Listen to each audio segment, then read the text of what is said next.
Bueno, pues buenas tardes a todos los que nos escucháis desde España y buenos días a todos los que nos estáis escuchando y viendo desde Latinoamérica. Yo soy Daniel Alguacil y estaré a cargo del webinar de hoy. Estoy aquí en Sant Cugat del Vallès, al norte de Barcelona.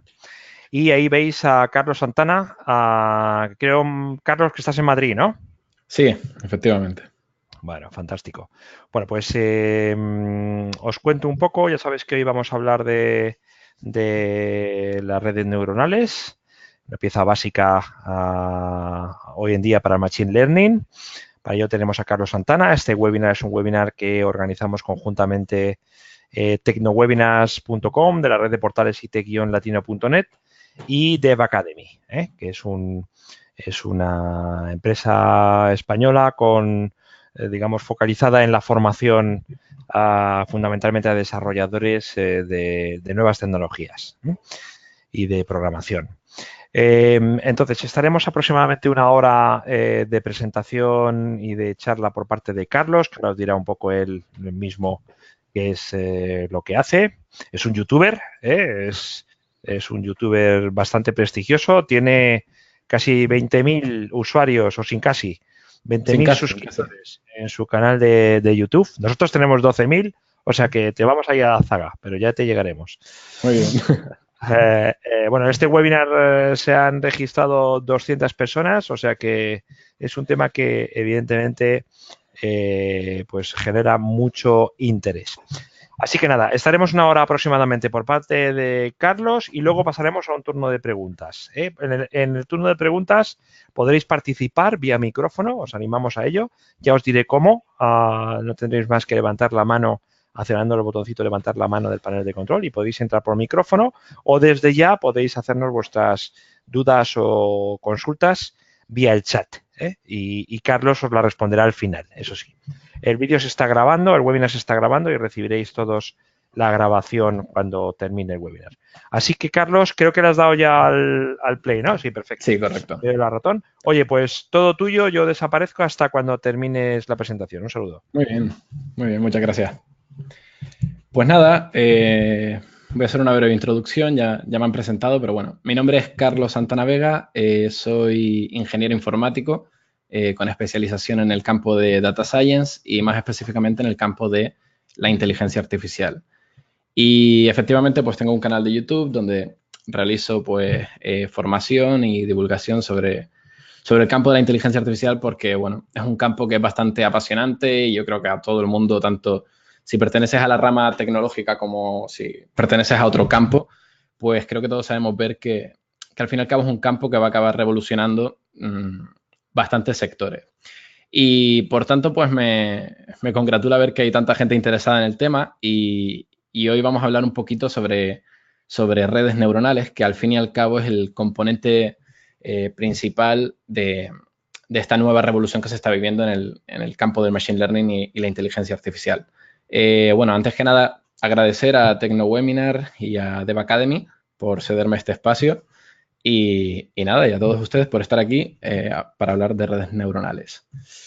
El índice que vamos a seguir, bueno, pues primero vamos a hacer una breve introducción sobre qué es la inteligencia artificial, el machine learning y redes neuronales para el que no esté ubicado de momento, porque bueno, son conceptos que se suelen mezclar bastante, que a veces se usan unos por otros y quiero hacer como una especie de mapa conceptual para que esto quede claro. Luego vamos a hacer una introducción de lo que es una red neuronal. Vamos a ver exactamente a qué nos referimos con una red neuronal. Y bueno, luego he puesto una serie de ejemplos que yo creo que van a ser bastante interesantes para abrir boca y para que vayan viendo exactamente a qué nos referimos y de qué son capaces estas redes neuronales. Después vamos a hablar de un modelo que es bastante sencillo, que a lo mejor muchos conocerán, que es el modelo de regresión lineal. Y lo vamos a hacer porque presenta una serie de elementos que yo creo que son bastante interesantes a la hora de entender lo que son las redes neuronales. Luego hablaremos del descenso del gradiente, que es un algoritmo de optimización. Hablaremos también de cómo una red neuronal procesa la información, lo que se llama el forward pass. Hablaremos de neuronas, de la función de activación. bueno, elementos que ya les sonará cuando terminemos este webinar.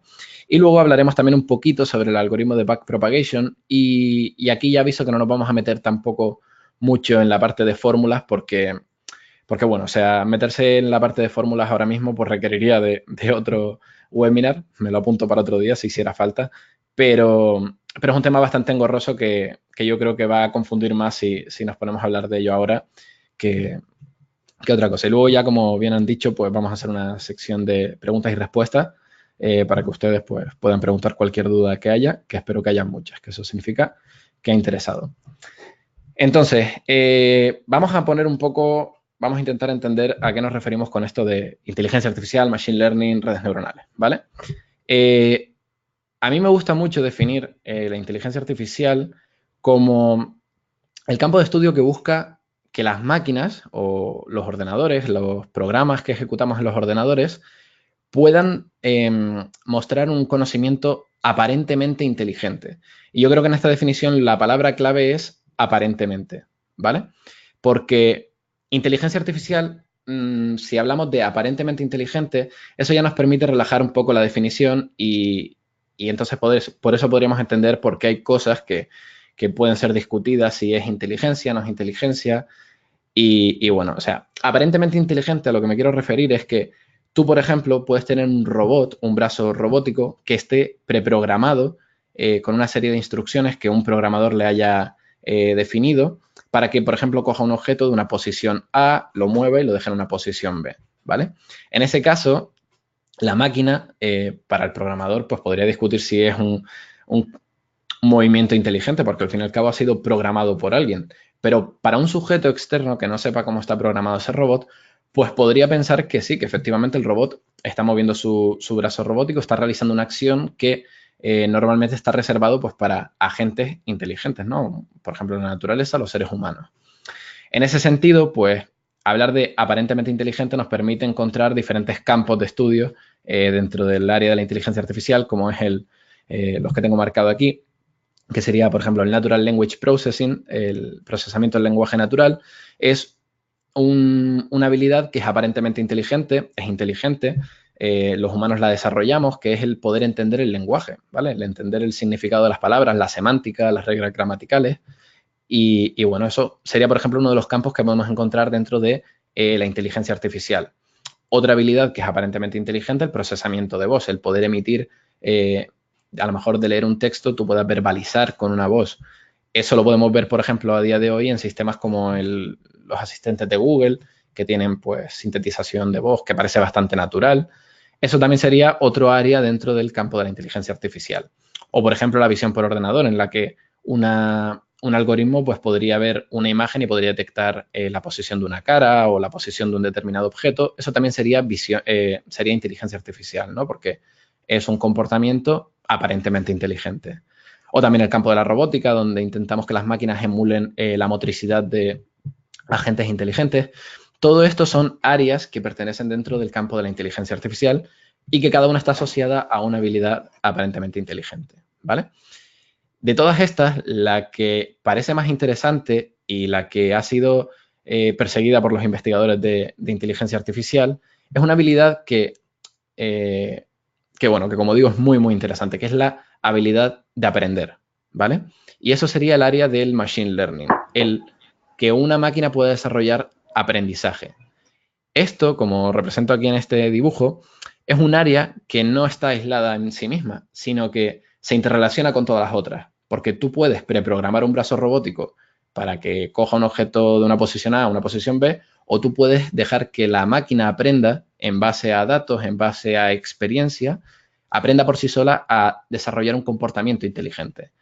Y claro, eso es lo que muchos de nosotros pues asociamos con lo que realmente es la inteligencia artificial, ¿no? Que una máquina aprenda a hacer algo por sí mismo. Esto a mí me parece muy interesante y de hecho es el machine learning lo que ha revolucionado últimamente el campo de la inteligencia artificial. Porque hemos encontrado una serie de algoritmos que permiten que podamos hacer este machine learning de forma eficiente, es decir, que podamos permitir que las máquinas aprendan en base a los datos. Este algoritmo es el algoritmo que estamos viendo hoy, que es el algoritmo de redes neuronales, pero hay que decir que no es el único tampoco, ¿vale? No hay que confundir y pensar que solamente las redes neuronales son las únicas que hacen machine learning. Tenemos otro tipo de algoritmos como son árboles de decisión o support vector machines o técnicas de clustering para crear diferentes grupos y analizar los datos, principal component analysis. Son diferentes técnicas, pero claro, como las redes neuronales son las que han causado esta nueva revolución, esta nueva ola de optimismo dentro del campo del machine learning, pues suele pensarse que las redes neuronales es el machine learning y que la inteligencia artificial es el machine learning. Pero bueno, yo creo que ahora más o menos queda claro.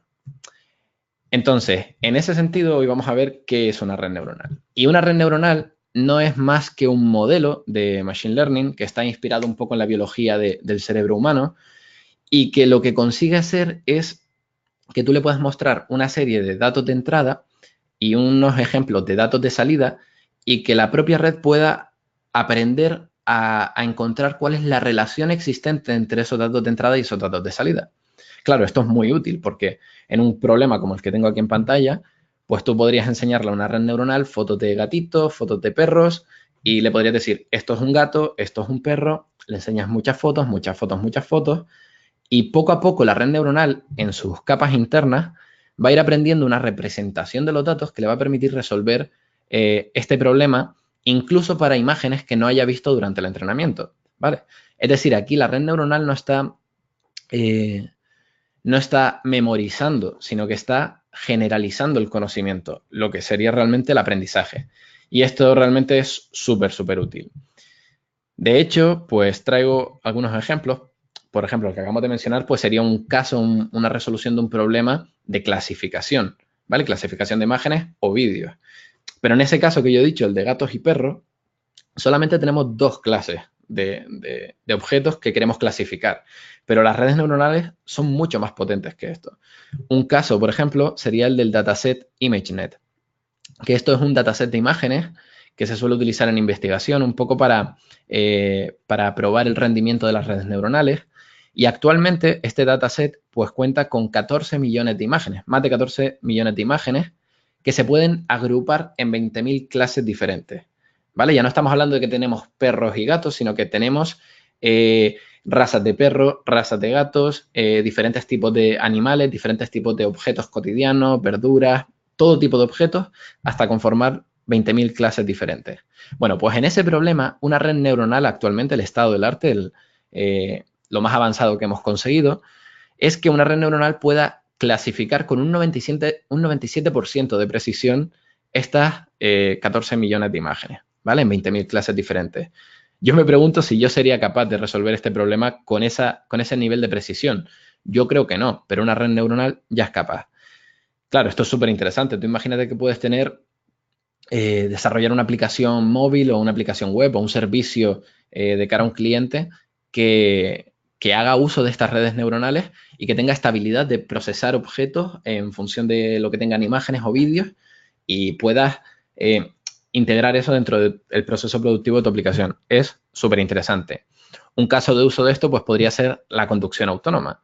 Si ya eres capaz de clasificar objetos en imágenes o vídeos, pues tú podrías utilizar eso para que una red neuronal pueda detectar la información que está viendo un vehículo, por ejemplo, peatones, obstáculos, otros vehículos, y eso genere como un output de salida instrucciones para que un coche se conduzca solo. Esto a día de hoy ya es posible y hay muchas empresas que están surgiendo en base a esta idea de conducción autónoma. Tenemos, por ejemplo, Tesla como uno de los grandes, pero bueno, está Waymo de Google. Hay varias empresas que ya han conseguido hacer esto y algunas de ellas pues dicen que sus coches incluso tienen una capacidad de conducción superior a la de algunos conductores humanos, lo cual es súper, súper interesante.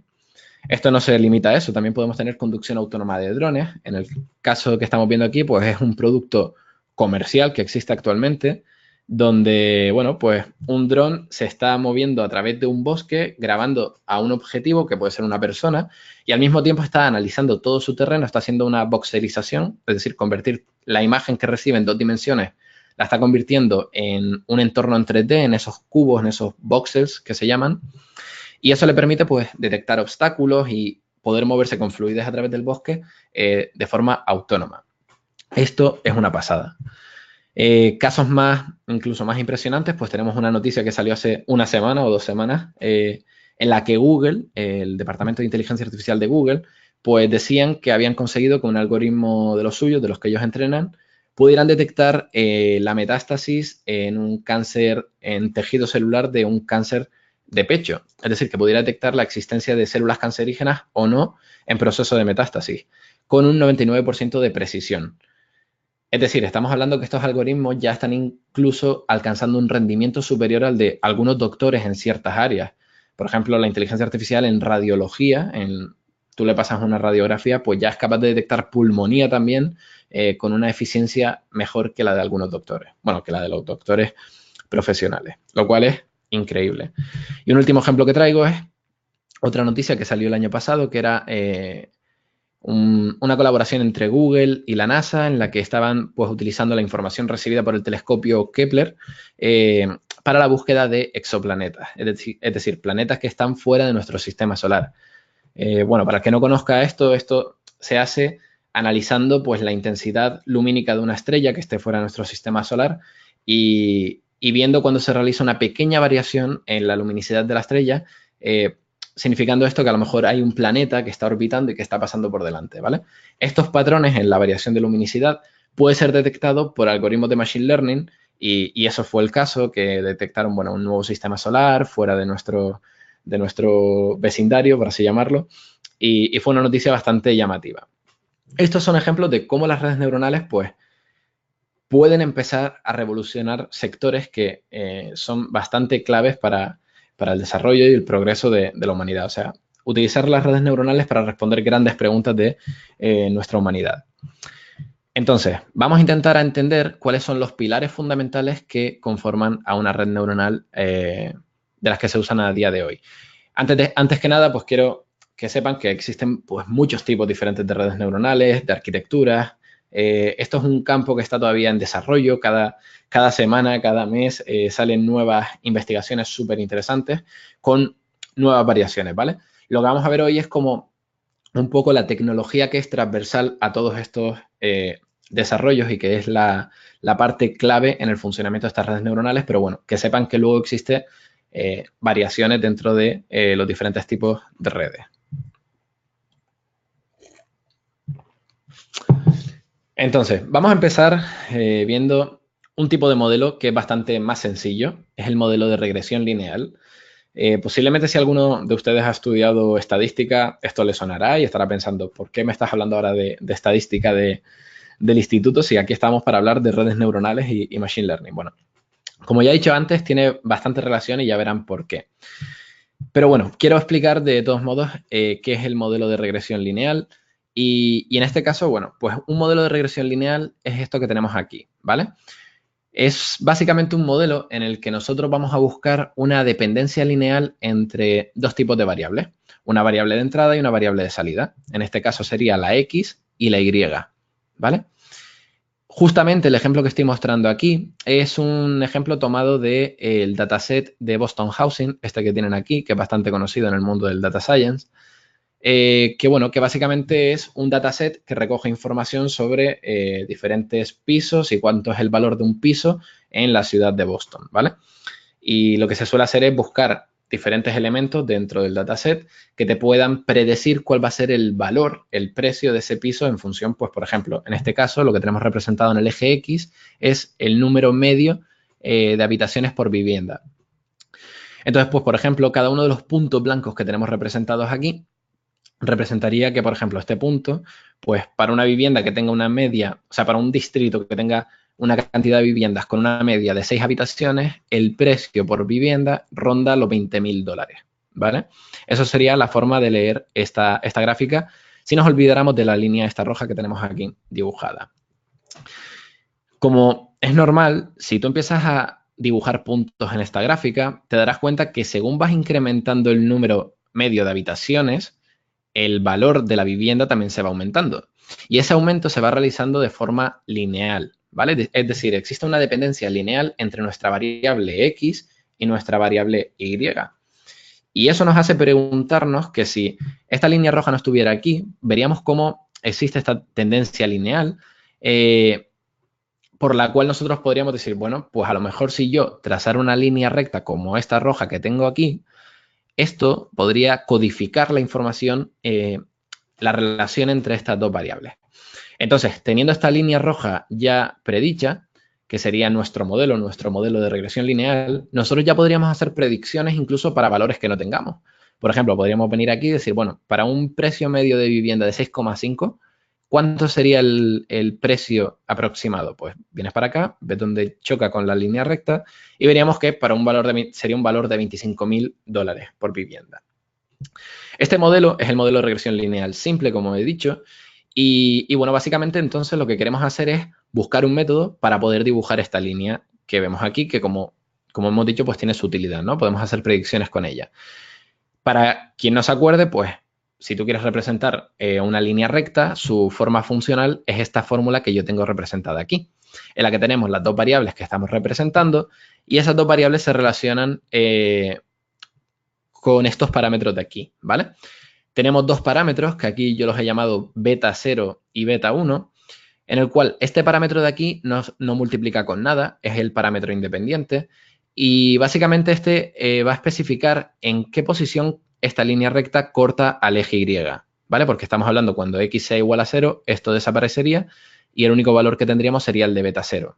Entonces, esto lo que hace, si nosotros variáramos este parámetro de aquí, lo que haríamos sería mover esta línea de forma paralela hacia arriba y hacia abajo.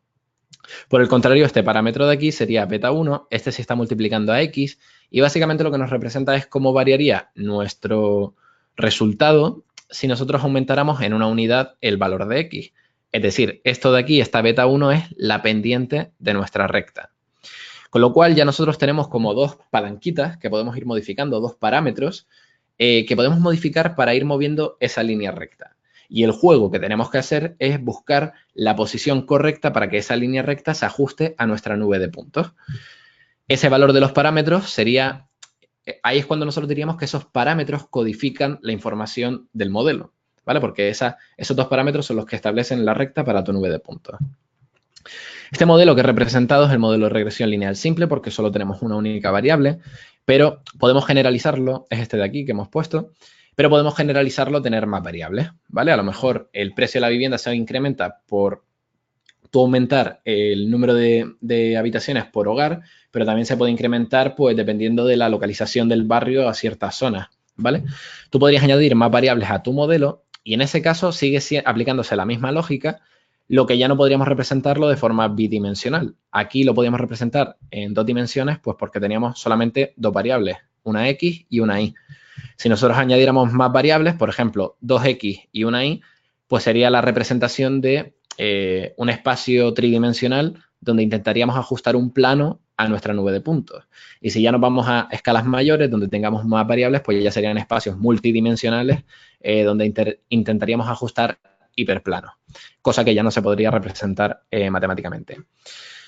Bueno, en cualquier caso, este modelo de regresión lineal múltiple de aquí, por conveniencia también se puede escribir así, ¿vale? Esto me gusta ponerlo para que la gente lo vea. Esta forma de colocarlo, además de ser más fácil de leer, si se fijan, ya aquí la beta sería, no son estas betas, o sea, sería, esta beta de aquí representaría un vector columna donde contendríamos todas las betas de aquí. Es decir, sería nuestro vector de parámetros y lo multiplicaríamos matricialmente por esta x de aquí, con lo cual esta expresión se nos convertiría en esta. Pero esta es mucho más sencilla de leer y también a la hora de programarlo es mucho más eficiente trabajar con vectores y matrices que estar trabajando de forma iterativa con bucles for y todas estas cosas. Bueno, entonces la idea, antes de meterme aquí, la idea es que nosotros queremos, como hemos dicho, ajustar los valores de los parámetros para que se ajuste la línea recta o el plano, el hiperplano, a nuestra nube de puntos. Pero no queremos ser nosotros quien lo haga. Es decir, estamos hablando de Machine Learning. Este modelo no deja de ser Machine Learning porque podemos hacer que aprenda el modelo en base a los datos. Queremos que sea el propio algoritmo que aprenda de alguna manera a encontrar la solución correcta. ¿Cómo lo vamos a hacer? Bueno, lo primero que tenemos que hacer es definir lo que se llama una función de coste, ¿vale? Nosotros, nuestra línea recta es la que nos va a permitir predecir nuevos valores y nosotros en nuestro conjunto de datos tenemos valores para determinados resultados. Con lo cual nosotros podemos coger dichos valores y comparar el resultado y decir, bueno, mi modelo dice que el resultado es este, pero el valor real era este. Nosotros podemos hacer una comparación, podemos restar ambos valores y ver cuál es el error que se ha producido en nuestro modelo. Eso sería una función de coste. La función de coste, mientras mida de alguna manera este error, da igual cuál se use. Hay diferentes tipos y cada tipo pues, te proporciona unas características diferentes. En este caso, pues aquí he puesto lo que sería el error cuadrático medio, cuya representación visual es lo que estamos viendo aquí. ¿Vale? Lo podemos explicar. Mira. Aquí tenemos el error cuadrático medio y como ven tenemos la diferencia entre variables que he definido. Básicamente, si lo viéramos geométricamente, la resta entre estos dos valores sería la altura que existe, por ejemplo, para este punto, entre el valor predicho, que sería el valor que daría la línea recta, y el valor real, que sería el valor de aquí. ¿Vale? Esta altura de aquí sería el error de nuestro modelo. ¿Qué pasa? Que en este caso lo están elevando al cuadrado. Esto se hace para penalizar más a los valores mayores. Por algún motivo, pues interesa hacer eso cuando se usa el error cuadrático medio, con lo cual ya no estamos hablando de esta altura, sino que estaríamos hablando del área que se formaría de este cuadrado de aquí, ¿vale? Ahora nuestro error lo estamos representando como esta área. Y básicamente lo que está haciendo es sumar todos los cuadrados, es decir, para todos los puntos estamos calculando dichos cuadrados y está calculando la media. Es decir, el error cuadrático medio, al fin y al cabo, es calcular la media de las áreas de los cuadrados de los errores. No es complicado, ¿vale? En ese sentido, ya una vez tienes definida una medida que tú vas a utilizar para evaluar dicho error, lo siguiente que puedes hacer es plantearlo como un problema de optimización, donde tú ya tienes una función, que es la función de coste, pues tú puedes intentar minimizar dicha función de coste. Si tú intentas minimizar, por ejemplo, el área de los cuadrados de los errores, al fin y al cabo vas a acabar con una solución que es la solución que vemos al final cuando se ajusta esta línea a la nube de datos, ¿vale? Aquí esta sería la solución correcta. Con lo cual vamos a intentar minimizar dicha función de coste. ¿Qué pasa? Que en el modelo de regresión lineal, cuando tú utilizas el error cuadrático medio, es perfecto porque la función toma una forma que se llama función convexa, que es esta función de aquí, ¿vale? La función convexa tiene una característica que es que solo tiene un punto crítico. Un punto crítico de una función es aquel punto en el que la derivada es igual a 0. Eso solo se produce si la derivada de una función es su pendiente, es decir, es la inclinación de la línea tangente, pues en una función, por ejemplo, en este caso, solo vamos a tener un punto crítico en su mínimo, porque aquí es donde la línea tangente va a ser una línea horizontal, es decir, que su derivada va a ser igual a 0. Esto es perfecto porque, como digo, en el modelo de regresión lineal simple, la función de coste es convexa. Eso quiere decir que la podemos optimizar simplemente igualando la derivada de la función de coste a 0, que es esto que he puesto aquí. Si tú haces esta operación, obtienes una expresión analítica que te va a dar justamente la solución perfecta, es decir, la función para la cual la función de coste con respecto a los parámetros es mínima. Es decir, habríamos encontrado exactamente la combinación de parámetros que nos da nuestro modelo de regresión lineal simple. Ese método es el método que se conoce como el método de mínimos ordinarios. El método de cuadrados ordinarios. Pero hay un problema, que como he dicho, tiene que ser solamente, o sea, solo se aplicaría para el modelo de regresión lineal simple, para una función de coste como el error cuadrático medio y para una serie de asunciones con respecto a los errores. En el mundo real, cuando tú trabajas con otros modelos, cuando trabajas con otras funciones de coste, esto no es así.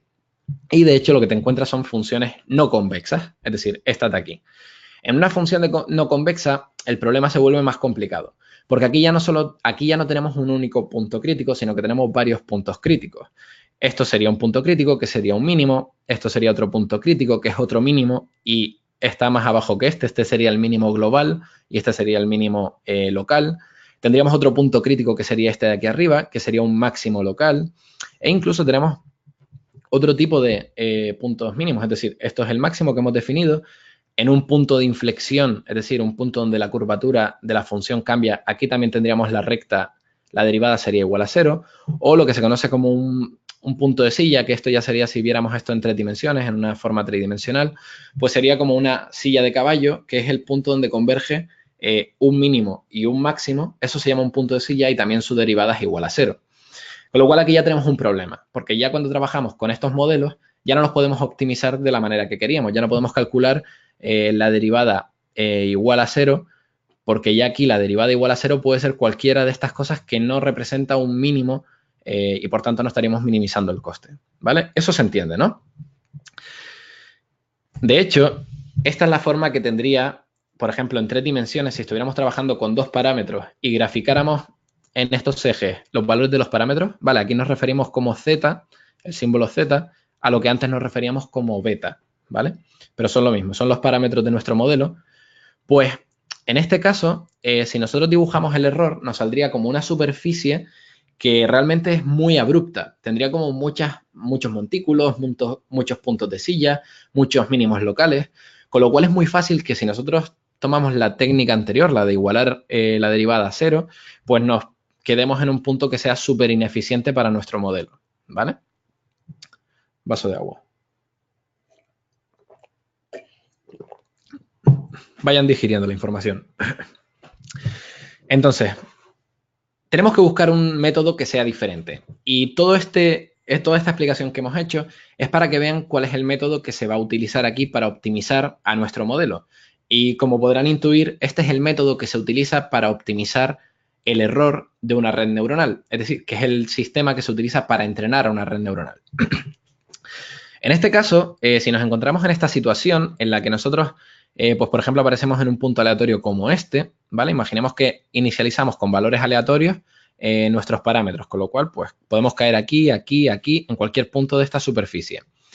Y nosotros, pues queremos buscar alguna forma de reducir nuestro error, es decir, que nos vaya llevando hacia las zonas de abajo de esta función. ¿Cuál sería una estrategia lógica a seguir? Pues sería el algoritmo del descenso del gradiente. El algoritmo del descenso del gradiente a mí me gusta explicarlo, y de hecho, bueno, se suele explicar con una analogía, que es imaginarte que tú estás en una montaña, ¿vale? Tú estás en una montaña muy abrupta y tienes los ojos vendados, con lo cual tú no puedes saber cuál es la topología, la forma del terreno. Tú simplemente, pues, cuentas con tus capacidades para palpar tu terreno cercano. Entonces, una estrategia que sería lógica seguir, si no sabes cuál es la superficie del terreno, sería la de coger y decir, bueno, voy a tantear con el pie y voy a buscar, voy a intentar intuir cuál es la pendiente de la superficie que me rodea, ¿vale?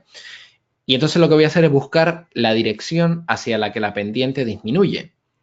Con eso ya puedo dar una serie de pasos, avanzar, y me encontraré en un punto que técnicamente debería haber disminuido mi pendiente. Ahí me pararé y volveré a realizar este proceso, ¿vale? Volveré a estudiar cuál es la pendiente, palparé el terreno alrededor mío y seguiré bajando poco a poco. Si tú sigues esta heurística, esta estrategia, poco a poco tú irás alcanzando superficies más bajas hasta que llegas a un punto que a lo mejor sea llano y pueda que sea un mínimo local. Pero al menos ya hemos desarrollado una estrategia que nos sirve pues para eso, para ir descendiendo esta montaña. ¿Esto cómo se traduce a las matemáticas? Pues muy sencillo. Nosotros lo que podemos hacer es calcular, si estamos en un punto aleatorio, podemos calcular derivadas. Al fin y al cabo, la derivada, como ya hemos dicho antes, es la pendiente de la función en un punto. Y las derivadas parciales, que es lo que estoy dibujando aquí, serían cuál es la pendiente para cada una de las coordenadas, ¿vale? Imagínate que estás en el territorio este en 2 dimensiones, pues una derivada parcial te diría cómo moverte en el eje X, derecha e izquierda a lo mejor, y otra derivada pues te diría cómo moverte en el eje Y, no en el eje Y, sino en el eje norte-sur, ¿vale? Con lo cual, pues si tú coges y dices, vale, voy a ver cuál es la pendiente hacia esta dirección en este eje, voy a ver cuál es la pendiente en este eje, voy a ver hacia dónde desciende la pendiente y voy a conformar un vector donde meta estas derivadas parciales que hemos calculado, que se va a denominar el vector gradiente, ¿vale? Eso es lo que se conoce como el vector gradiente. Este vector gradiente te indica entonces cuál es la pendiente, hacia dónde se incrementa la pendiente, ¿vale? No es el que tenemos dibujado aquí, sino sería una flecha que iría hacia arriba, el vector gradiente. Y en este caso, pues nosotros lo que decimos es, vale, si la pendiente se incrementa hacia esta dirección, lo que tenemos que hacer entonces sería ir en la dirección contraria. Por eso lo que hace el algoritmo del descenso del gradiente es coger el valor de los parámetros, calcula cómo tiene que modificar los parámetros para descender en esa pendiente y conforma el vector gradiente y con eso ya restaría al valor de los parámetros dicho vector gradiente. Eso va a hacer que este punto se mueva a una nueva posición donde vamos a volver a repetir este proceso. Y así lo vamos a hacer de forma iterativa. Nos moveríamos aquí, aquí evaluaríamos la pendiente, iríamos aquí, aquí, aquí, aquí, y poco a poco iríamos descendiendo esta pendiente. Eso es el algoritmo del descenso del gradiente. No tiene mucha más ciencia. Bueno, miento, sí tiene un poco más de ciencia. Esta de aquí. Bueno, vamos a ver primero la diapositiva anterior. Esto de aquí sería qué pasaría si aplicáramos el algoritmo del descenso del gradiente al caso de la regresión lineal. Como dije antes, tú eso lo puedes resolver de forma analítica sin tener que hacer el descenso del gradiente, pero también se puede aplicar a este caso y es lo que estaríamos viendo aquí. Esto sería la función convexa que hemos explicado antes. Aquí veríamos cómo poco a poco vamos evaluando la pendiente en cada punto hasta que llegamos al punto que sea abajo. Al mismo tiempo, esto te está dando un valor de parámetros que hace que tu línea recta pues, se vaya ajustando a la línea de puntos. Y así veríamos cómo automáticamente, solo analizando los datos, estamos estamos encontrando esta solución para el modelo de regresión lineal simple. La única ciencia que faltaba por explicar dentro de la función del descenso del gradiente, que es esta de aquí, ¿vale? Esta es la ecuación que hemos visto antes, si no estuviera este valor de aquí que he añadido, es este valor, que este valor es el ratio de aprendizaje. Básicamente el ratio de aprendizaje lo que te indica en nuestra analogía de descender la montaña es qué distancia tú vas a caminar antes de pararte y volver a evaluar la distancia del terreno. Y esto es simplemente un valor que multiplica el vector gradiente, porque el vector gradiente es el que te está diciendo, es el que tú estás usando para caminar. Entonces, si tú, por ejemplo, eso lo multiplicas por un factor de 0,5, tú estarías dando medio paso hacia la dirección del vector gradiente. Este valor es, aunque no lo parezca, es súper importante dentro del rendimiento de una red neuronal, por ejemplo. Porque si tú le pones un valor muy bajito, significa que estás dando pasos muy pequeños. Y si estás dando pasos muy pequeños, el algoritmo va a tardar mucho en entrenar. Va a tener que acometer muchas iteraciones hasta llegar a un mínimo que sea viable. Por el contrario, si tú le pones un valor muy grande, el algoritmo puede ocurrir como está pasando aquí, en el que los pasos son mayores que la distancia que hay para bajar al mínimo, con lo cual el punto iría rebotando y se iría alejando cada vez más del punto mínimo que queremos encontrar, ¿vale? Tenemos que buscar siempre un valor de este parámetro, que no sería un parámetro, sería un hiperparámetro, que sea correcto para el entrenamiento de la red neuronal. Bueno, entonces la pregunta que cabría preguntarse aquí ahora es, ¿dónde está la red neuronal? O sea, hemos hablado de todo menos la red neuronal. Bueno, aquí está la red neuronal, ¿vale? La red neuronal, como estamos viendo, es simplemente pues esto de aquí, ¿vale? Donde tenemos una agrupación de neuronas, cada uno de estos son neuronas, que estamos agrupando en diferentes capas. La primera capa, donde nosotros vamos a introducir los valores de entrada, por ejemplo, si fuera una imagen, pues nosotros cogeríamos los píxeles de esa imagen y cada píxel sería un valor de entrada dentro de nuestra neurona. Sería, cada uno de estos circulitos de aquí sería un píxel. Pues esa información que tú lo metes aquí de forma numérica se le pasará a las siguientes neuronas, a las neuronas en la siguiente capa. Y estas neuronas harán un procesamiento, que ahora veremos cuál es, y escupirán un resultado de salida que también se le va a pasar a todas las neuronas en las siguientes capas. Y esto se va a hacer capa tras capa, hasta que al final se compute un resultado que va a ser el resultado para nuestra red. Vamos a ver cómo funciona cada una de estas neuronas. Lo que tenemos si ampliamos nuestra red neuronal y vemos lo que hay dentro de una neurona es lo que acabo de explicar, ¿vale? Esto sería la representación de la neurona, esto sería la entrada de la capa previa. Aquí estoy poniendo X1, asumiendo que sería esta la primera capa. Perdón, se me olvidó comentar que esto se llaman capas ocultas, ¿vale? Las capas intermedias, las que no son de entrada ni de salida, se llaman capas ocultas. Vale, pues aquí estoy asumiendo que nuestras conexiones anteriores vienen del input, ¿no? Porque aquí estamos escribiendo X1, X2. Pues básicamente, si estos fueran los píxeles de una imagen, lo que estamos haciendo aquí es coger estos valores y multiplicarlos por W1, esto multiplicaríamos por W2, esto lo multiplicaríamos y lo sumaríamos dentro de la red neuronal. Básicamente lo que estamos haciendo es una suma ponderada de las entradas, ¿vale? Básicamente es esta expresión de aquí. Tenemos X1 sería W1, X2 sería W2 y luego tenemos este parámetro de aquí que básicamente es un parámetro independiente. Es decir, es como tener otra W que podemos llamar W0, que no está multiplicado por ninguna X. Por eso aquí ponemos que es un 1. Es como si estuviera multiplicado siempre por 1. Esto es el procesamiento, es casi todo lo que se hace dentro de una neurona en una red neuronal. Y claro, si te fijas, esta ecuación de aquí, si lo quieren ver más simple, imaginen que no está W2X2, simplemente este valor, este término y este término, es lo que antes hemos definido como una regresión lineal simple. Esto sería una regresión lineal múltiple. Es decir, una neurona dentro de una red neuronal lo que está haciendo finalmente es una regresión lineal, ¿vale? Y el resultado que genera esa regresión lineal, pues se está escupiendo por aquí fuera. Ahora veremos por qué.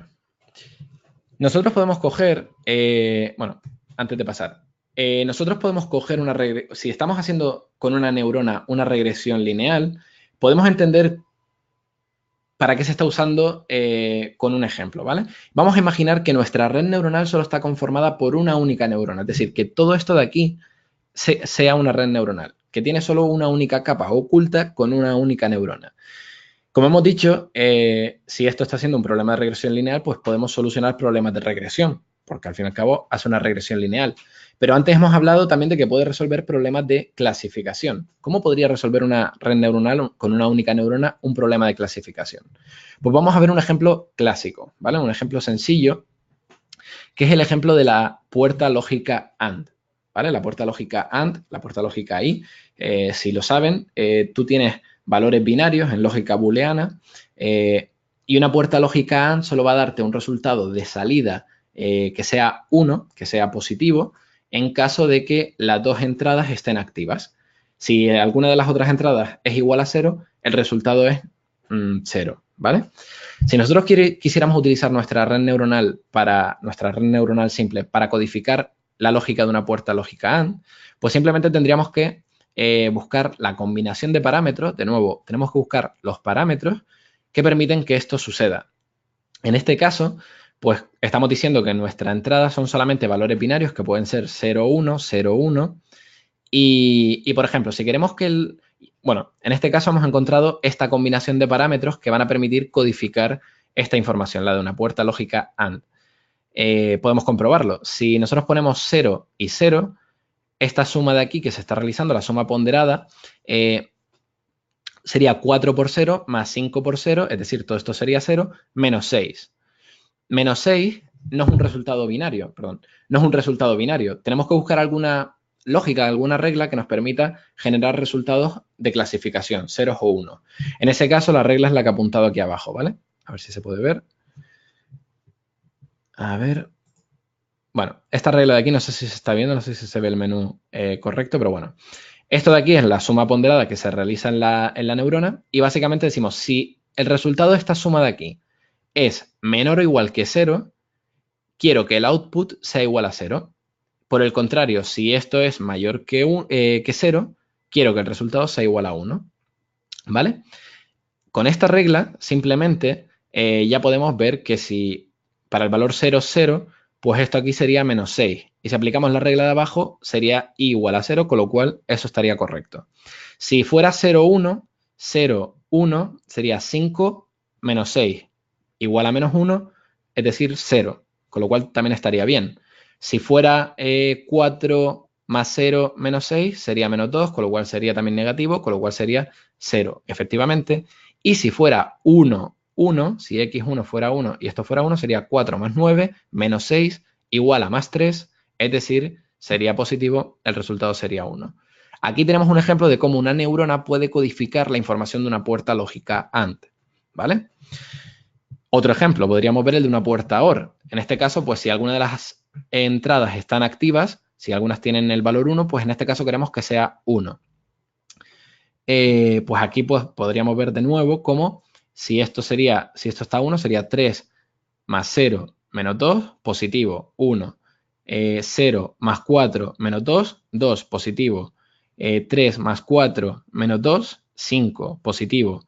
Y si estuviera las dos desactivadas, sería menos 2, negativo, es decir, 0. ¿Vale? Este sería un ejemplo de cómo podríamos codificar una puerta lógica OR. Pero claro, entonces, como hemos dicho antes, esto es un modelo de regresión lineal y el modelo de regresión lineal tú podías representar una línea. Esa línea es la que estamos representando aquí.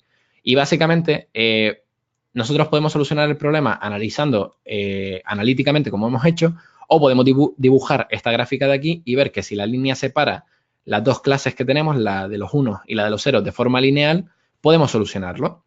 En el caso anterior, pues esta ecuación de aquí representa esta línea, así que perfecto. ¿Qué pasa? Que no todos los problemas pueden ser resueltos con una única neurona. En este caso de aquí, este es el caso de la puerta exclusiva XOR, ¿vale? XOR, Exclusive OR, que sería pues que tendríamos un valor de 1 simplemente cuando estuvieran activadas alguna de las entradas, pero nunca las dos. Si están las dos, también tendríamos un resultado de 0. Si tú esto lo intentaras separar con una línea, te darías cuenta que no podrías encontrar una solución que trazar una línea que separara las dos clases. Y la solución que podrías encontrar solamente vendría si añadieras una segunda neurona que te añadiera una segunda línea que entonces sí te permitiría solucionar este problema, ¿vale? De ahí es donde podemos deducir que una red neuronal requiere de más neuronas para codificar información más compleja, como sería la de la puerta exclusiva OR. Vaso de agua.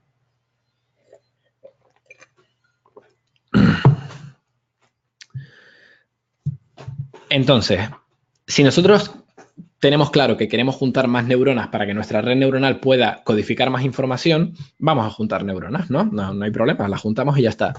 Pues sí hay un problema, ¿vale? El problema viene desde el ámbito de las matemáticas.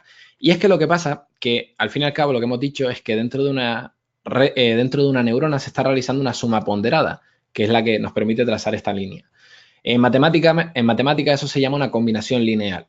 ¿Y qué pasa? Si tú empiezas a juntar varias neuronas, tú lo que estás haciendo es una combinación lineal de una combinación lineal. Y eso, matemáticamente, si lo empiezas a operar, te da como resultado una combinación lineal. O lo que quiere decir, si tú de repente coges una red neuronal y juntas muchas neuronas, esto lo que te va a hacer es que realmente todas esas neuronas conjuntamente estén actuando como si fuera una única neurona, ¿vale? No tiene sentido juntar muchas neuronas si esas solamente son una combinación lineal. Tendrías que buscar alguna manera de generar una pequeña distorsión que te introduzca no linealidades para que tu red neuronal pudiera permitirte juntar varias neuronas, ¿vale? Es decir, tenemos que buscar una manera de introducir distorsiones a esta línea. ¿Cómo vamos a conseguir eso? Pues eso se consigue con otro concepto que se llama la función de activación. La función de activación es el segundo componente que está dentro de nuestra neurona y que básicamente es una función. O sea, es una función que lo que nosotros vamos a hacer, esta suma ponderada que hemos visto antes, donde multiplicamos las X por el valor de las conexiones, por nuestros parámetros. También tendríamos el parámetro de Bayes, que aquí no lo he representado. Y el resultado de la suma ponderada lo vamos a pasar por la función, que en este caso aquí llamado f, que es una función de activación. Esto básicamente es una función que no va a ser lineal, que te va a introducir algún tipo de distorsión para que puedas agrupar varias neuronas. Esa distorsión pues puede ser como esta de aquí, ¿vale? Cualquiera de estas son funciones de activación. Para que se hagan una idea, si estuviéramos trabajando si no usáramos una función de activación, eso se representaría aquí como una función completamente lineal, ¿vale? Imagínate que esta gráfica de aquí se siguiera prolongando hasta abajo, significando que si tú le metes a la función un valor X, te va a escupir un valor X igualmente, ¿vale? En este caso, fíjense que no hay ninguna que tenga ese estilo. Esta puede ser parecida, pero realmente no, porque esta parte es diferente. Pues todas estas de aquí son las funciones de activación que podríamos utilizar dentro de nuestra red neuronal para generar esas no linealidades.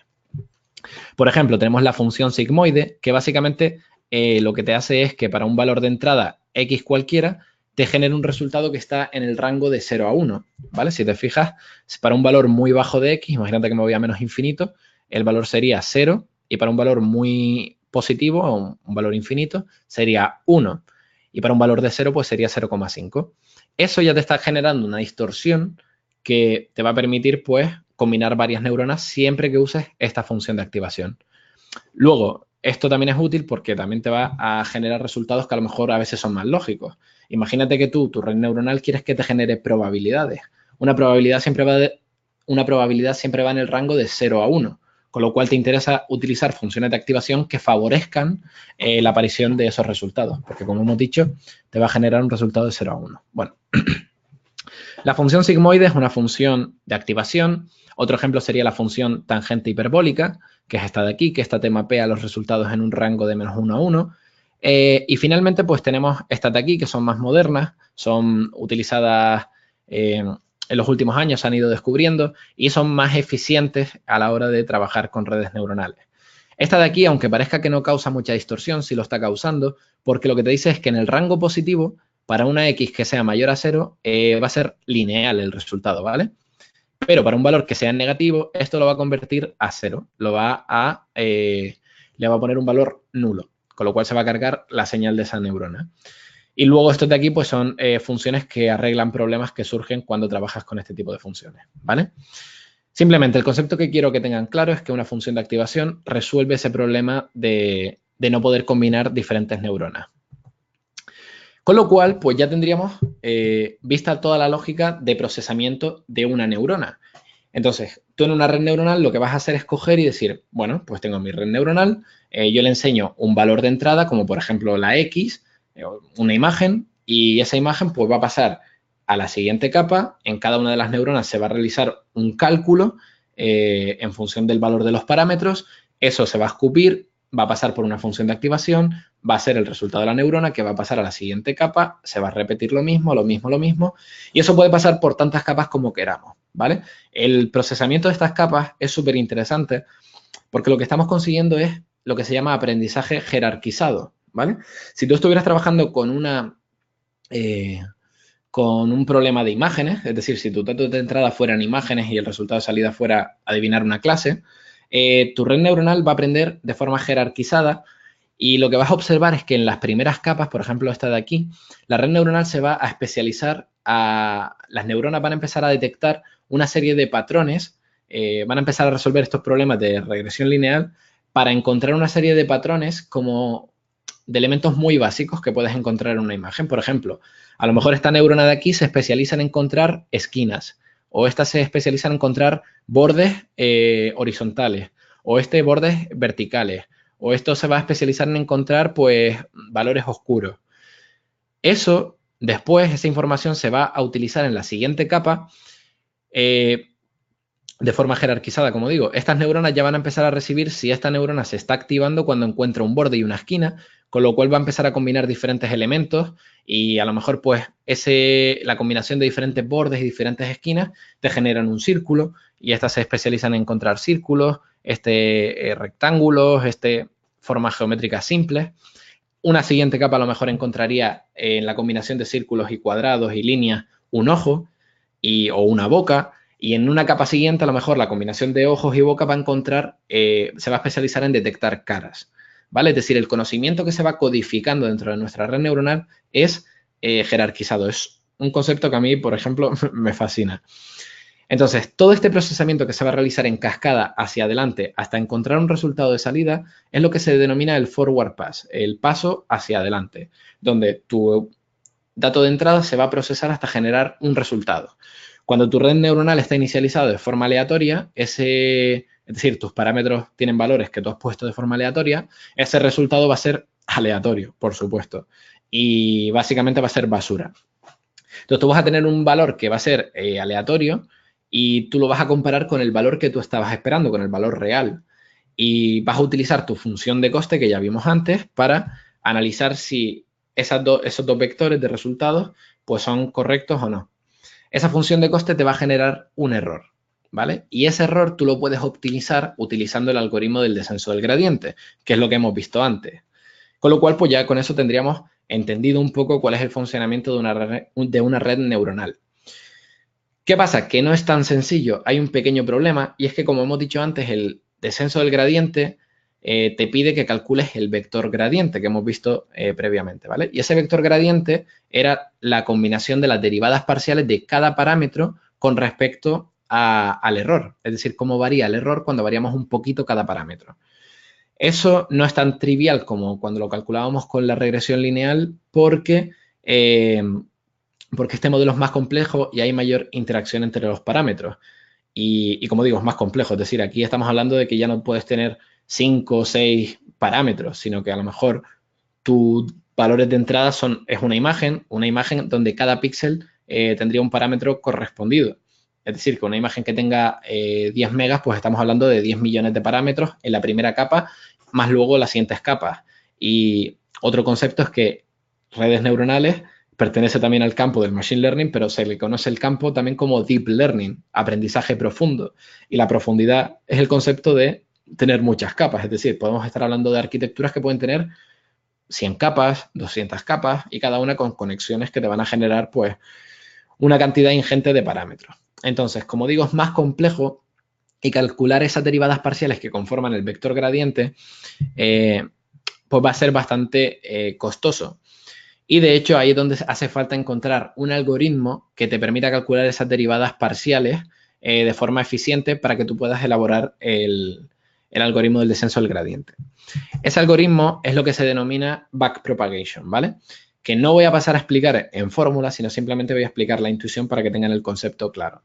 El algoritmo de backpropagation lo que hace es cogerte el error que te ha dado la función de coste en la última neurona al comparar los resultados y básicamente lo que va a hacer es propagar hacia atrás en la red neuronal, es decir, al igual que la información ha ido hacia adelante procesándose capa por capa, ahora lo que va a hacer es el error que nos ha salido aquí lo va a ir propagando hacia atrás para encontrar así cuál es la responsabilidad de cada neurona en dicho error, ¿vale? Es decir, si a lo mejor había una neurona que estaba especializada en encontrar ojos, había que clasificar una cara y esa neurona pues ha dado un valor incorrecto, esa neurona va a tener responsabilidad en ese resultado. Entonces, haciendo una retropropagación de los errores, es como vamos a conseguir encontrar cuál es el error que se le imputa a cada neurona. Y cuando ya tienes el error imputado a cada neurona, ahí sí es más sencillo calcular las derivadas parciales del error con respecto a los parámetros de dicha neurona, ¿vale? Eso es lo que te permite hacer el algoritmo de backpropagation de forma muy eficiente. Por eso decimos que entrenar una red neuronal es básicamente un proceso de 3 tiempos, como si fuera un motor de 4 tiempos o 2 tiempos, pues esto es un motor de 3 tiempos. Tienes un procesamiento hacia adelante en el que tienes el forward pass, ¿vale? Ahí generas un resultado, puedes compararlo y eso te va a generar un error. Ese error lo vas a propagar hacia atrás y eso te va a poder dar las derivadas parciales que te van a conformar tu vector gradiente, con el cual vas a poder aplicar el algoritmo del descenso del gradiente que hemos visto antes, que sería el tercer paso. Y con eso ya habrías entrenado a la red neuronal una iteración. Eso lo vas a repetir de forma iterativa y eso te va a acabar dando una red neuronal que se vaya a entrenar y que vaya a generalizar el conocimiento sobre la cual la has entrenado. Y nada más. O sea, básicamente eso es un poco lo que quería explicar hoy, que lo que son estos 3 elementos tan importantes. No pretendo que lo vayan a entender toda la primera si es la primera vez que lo ven, porque son muchos conceptos diferentes que tienen una importancia vital y que cada uno pues tiene sus fórmulas y su forma de entenderlo. Pero bueno, o sea, al menos que tengan una idea, un conocimiento de cómo funcionan y que ahora cuando vayan a estudiarlo, pues de forma separada, pues también puedan tener un mejor conocimiento de cómo funciona y cuál es la intuición detrás de todo esto. Ahora podemos pasar a la ronda de preguntas. Bueno, antes que nada quería decir también que si están interesados en este tema, en mi canal de YouTube, como hemos mencionado antes, pues tengo una serie de vídeos donde explico exactamente todo esto que he explicado, pero bueno, con animaciones, todo muy bonito y más concentrado en el sentido de que, pues obviamente la edición te lo permite. Y nada, o sea, simplemente explico el tema de backpropagation, explico el tema de fórmulas, juego con redes neuronales, incluso hay tutoriales para poder programarlo, o sea que está bastante completo si quieren seguir desarrollándose en este tema. El canal es este de aquí, .csv, que lo podrán encontrar en la descripción. Y nada más, ahora sí que sí, si quieren podemos pasar a responder preguntas. Muy bien, Carlos. Fantástico, creo que me oyes, ¿no? Sí, he clavado el tiempo, ¿eh? Sí, la verdad es que sí. Has aplicado ahí los algoritmos de los que hablas perfectos para llegar Tenía la a red la hora de aquí. aplicación. Sí. Bueno, a ver, mira, os explico. A ver si nos gustaría escucharos vía micrófono. No se ve la webcam, o sea que tranquilos. Para que intervengáis vía micrófono, os animo a hacerlo. Accionáis levantar la mano en el panel de control. Hay un iconito que es levantar la mano. Entonces, si me levantáis la mano, yo os abro el micro y podéis, ahora que tenemos aquí a Carlos, pues podéis participar directamente. Mira, aquí tengo una mano levantada. Iré abriendo el micro por orden de que pedáis la palabra. Te voy a abrir Kais, te voy a abrir el micro. A ver, Kais, tienes que tú abrirte el micro porque si no, no te lo puedo abrir yo. Antes sí, ahora sí. Buenas ¿Hola? tardes. ¿Me escucháis? Te Sí, ¿qué tal? escuchamos. ¿Desde dónde nos llamas, Kais? De Salamanca, de España. Yo Ah, soy fantástico. tunecino. Yo soy tunecino. Ah, perfecto, fantástico. Muy bien. Genial. Me ha encantado la presentación. Muchas gracias por esa presentación.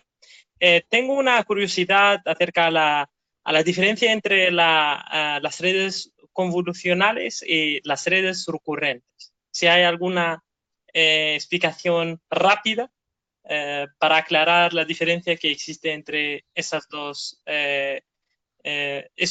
tipos de redes neuronales. Vale. Sí, nada, una red neuronal convolucional es una red neuronal cuya arquitectura está especializada para el procesamiento sobre todo de imágenes y de vídeos, ¿vale? Una red neuronal convolucional pues tiene una serie de especificidades que hace que te permita encontrar pues relaciones entre, por ejemplo, en una imagen de píxeles que estén cercanos, cosa que, por ejemplo, lo que hemos explicado hoy, pues no, tú tienes como entrada píxeles, pero tú puedes desordenar el vector de entrada, que no pasa nada. Y ahí estarías perdiendo información que es súper vital porque, al fin y al cabo, en una imagen, pues píxeles que estén cercanos, pues tienen bastante correlación y te pueden explicar información relevante de una imagen. Esas serían las redes neuronales convolucionales. Y luego las otras son redes neuronales recurrentes. Las redes neuronales recurrentes pues son otro tipo que tienen las especificidades para analizar secuencias temporales, ¿vale? Donde tu red neuronal depende del resultado, o sea, la predicción no solo dependa del resultado actual, sino también dependa de un resultado que haya hecho previamente. Y eso es bastante útil, por ejemplo, para el procesamiento de texto o series temporales, porque, por ejemplo, una red neuronal recurrente puede analizar una frase analizando cada una de las palabras, ¿vale? Va codificando una palabra, genera una predicción, luego analiza otra palabra, genera otra predicción, etcétera, ¿vale? Vale, a nivel de la arquitectura, a nivel de las capas, las neuronas, ¿cómo sería la distribución o cómo serían las diferentes conexiones que existen entre esos componentes? Sí, a nivel de capa, pues, por ejemplo, una convolucional tiene diferentes elementos que no hemos explicado hoy. Por ejemplo, tiene una operación que se llama la convolución, que es la que da nombre a la red. Luego tiene un downsampling que se llama, que sería, por ejemplo, aplicar bueno, una serie de elementos que son diferentes. Y la recurrente lo único que tiene es que tiene una conexión, o sea, lo que se llama el vector latente de la red neuronal, que eso sería otro concepto para hablar otro día, pues se le introduce también a la red neuronal como valor de entrada. Con lo cual, cuando la red neuronal se ajusta, ese vector latente, pues también participa en ese reajuste en el algoritmo de backpropagation. La verdad que es un tema que daría para otro seminario. Vale, muchísimas gracias. Nada, a ti.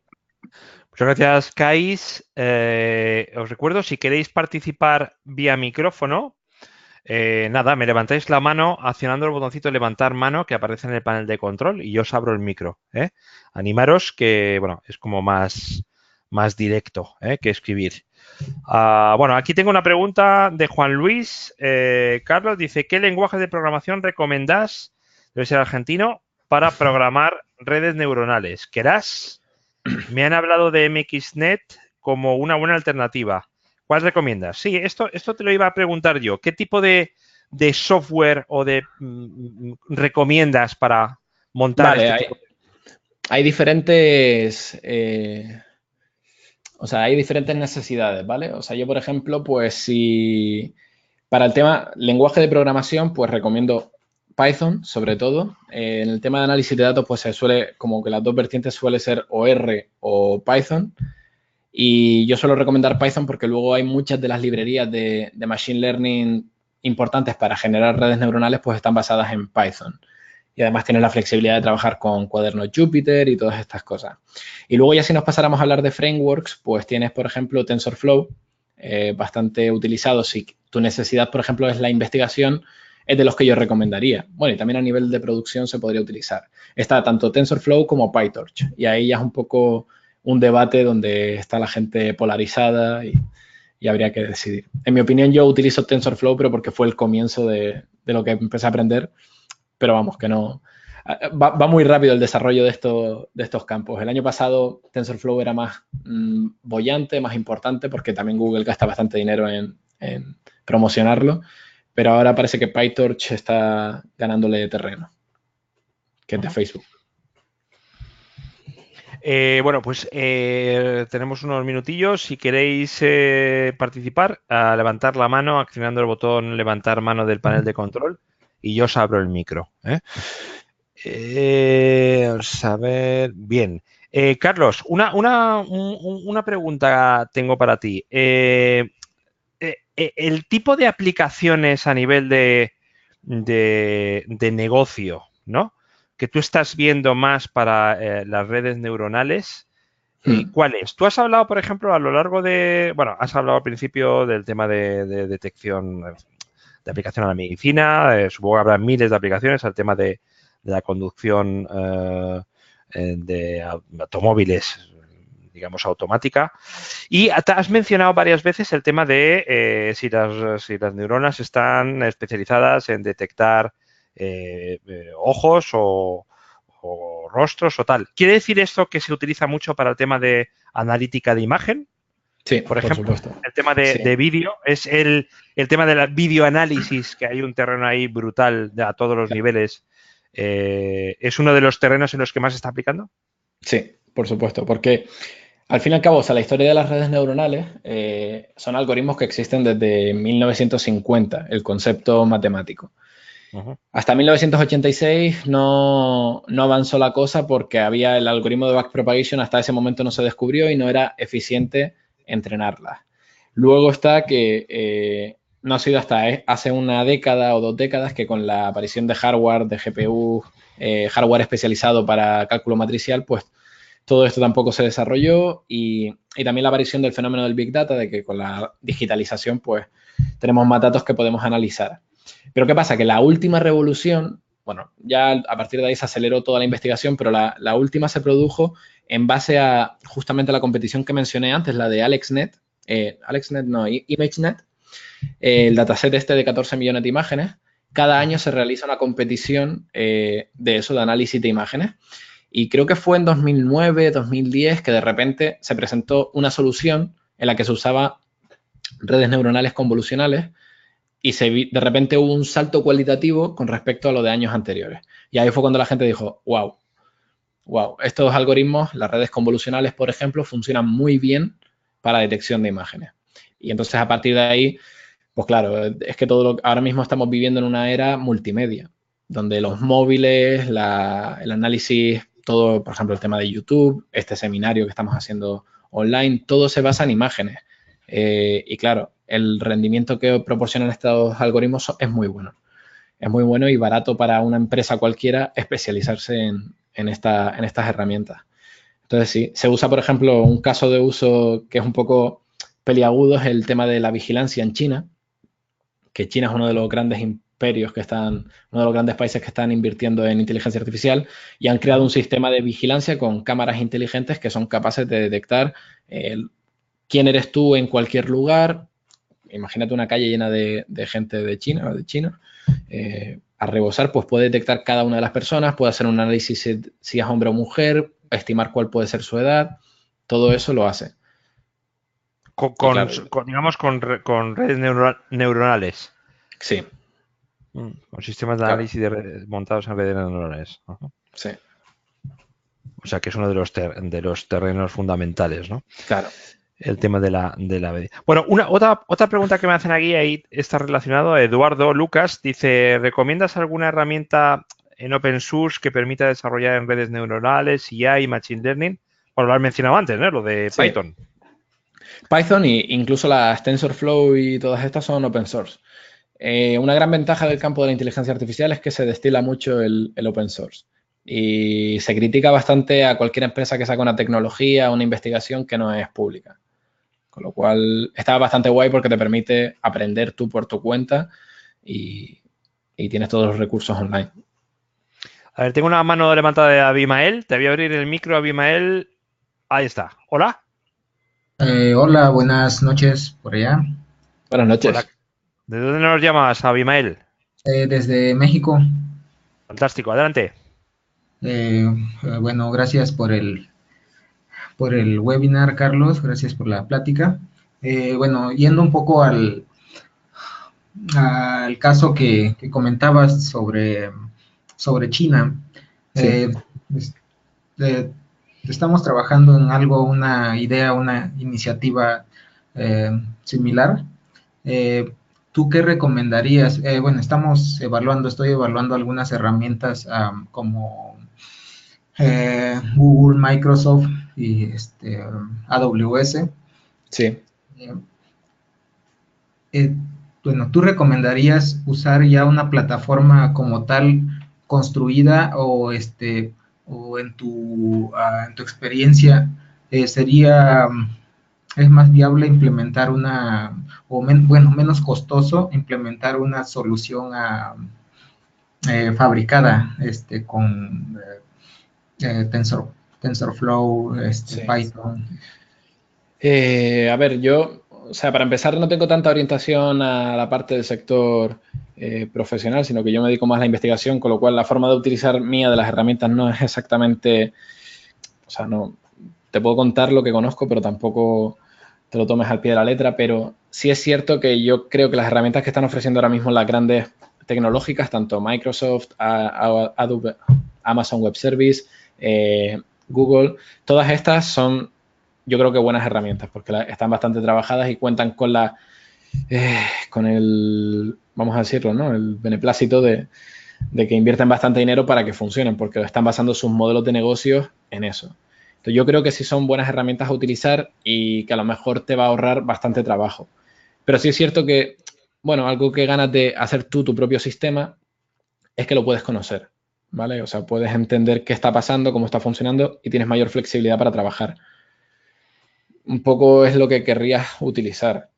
Yo ahí sí diría lo único que, por ejemplo, algo que ha pasado con el tema de las redes neuronales es que su resultado es tan jugoso, es decir, te proporcionan tantas funcionalidades y de momento es un campo que también está abierto a la investigación que se desconoce alguna de las funcionalidades que tiene. Y, por ejemplo, las redes neuronales convolucionales funcionan muy bien, pero también se pueden hackear muy fácilmente. Que tengo un vídeo en el canal de YouTube en el que hablo de esto, que son los ataques adversarios.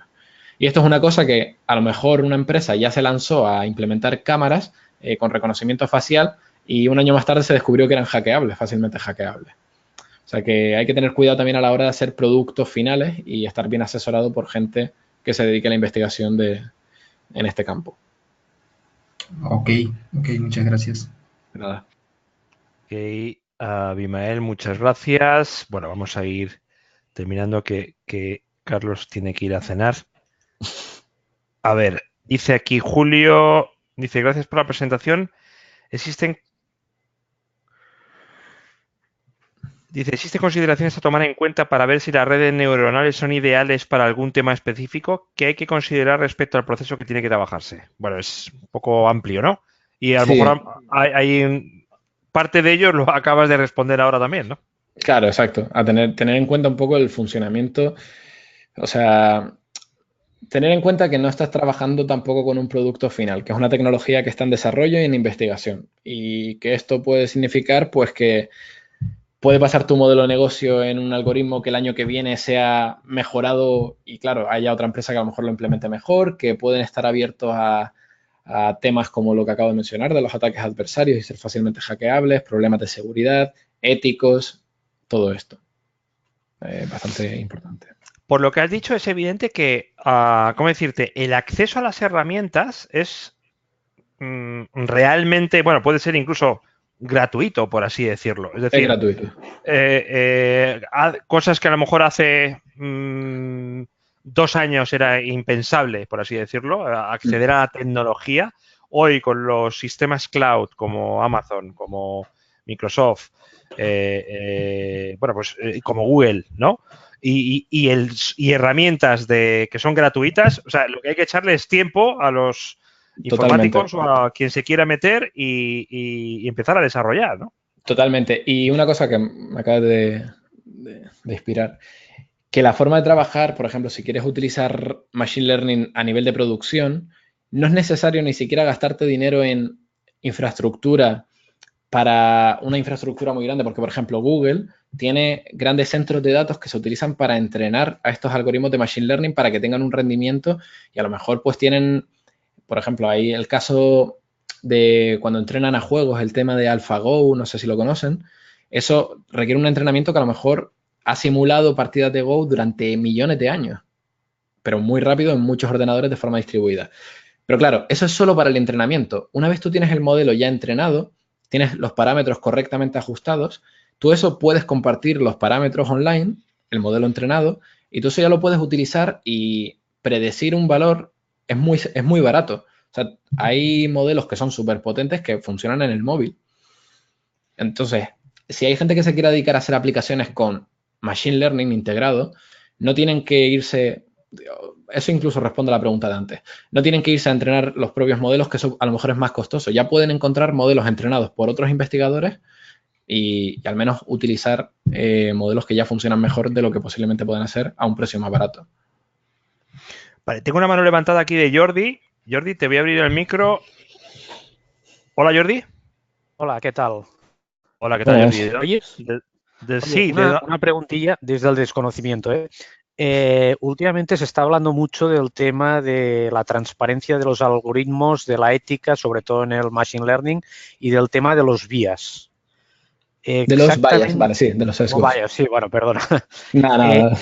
Entonces, en las redes neuronales, ¿cómo se está tratando el tema? Vale.